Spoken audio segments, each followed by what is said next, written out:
Hi friends, ಹೇಗಿದ್ರೆ ಎಲ್ಲರಿಗೂ ಪೂರ್ತಿ for ಚಾನಲ್ಗೆ ಸ್ವಾಗತ.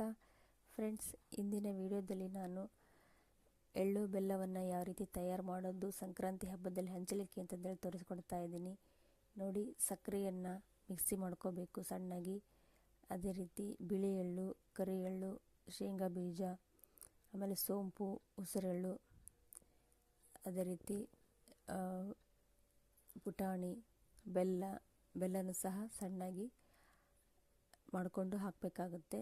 ಇದೆಲ್ಲದನ್ನು ಹಾಕಿ ಚೆನ್ನಾಗಿ ಮಿಕ್ಸ್ ಮಾಡಿ ಸಂಕ್ರಾಂತಿ ಹಬ್ಬದ ದಿನ ಎಲ್ಲರಿಗೂ ಹಂಚುವಾಗ ಎಳ್ಳು ಬೆಲ್ಲ ತಗೊಂಡು ಒಳ್ಳೊಳ್ಳೆ ಮಾತಾಡಿ ಅಂತ ಹೇಳ್ತಾರಲ್ಲ, ಅದನ್ನು ನಾವು ಒಂದಿನ ದಿನ ಹಂಚಬೇಕಾಗುತ್ತೆ. ನೋಡಿ, ಆ ರೆಸಿಪಿಯನ್ನು ಈ ರೀತಿ ತಯಾರು ಮಾಡಿ ಹಂಚಿದರೆ ತುಂಬಾ ಟೇಸ್ಟಿಯಾಗಿರುತ್ತೆ. ಈ ವಿಡಿಯೋ ನಿಮಗೆ ಇಷ್ಟ ಆದರೆ ಲೈಕ್ ಮಾಡಿ, ಶೇರ್ ಮಾಡಿ, ಕಮೆಂಟ್ ಮಾಡಿ. ಮತ್ತೊಂದು ವಿಡಿಯೋದೊಂದಿಗೆ ಮತ್ತೆ ನಿಮ್ಮನ್ನು ಭೇಟಿ ಮಾಡ್ತೀನಿ. ಅಲ್ಲಿವರೆಗೂ ಧನ್ಯವಾದಗಳು ಫ್ರೆಂಡ್ಸ್. ಬಾಯ್.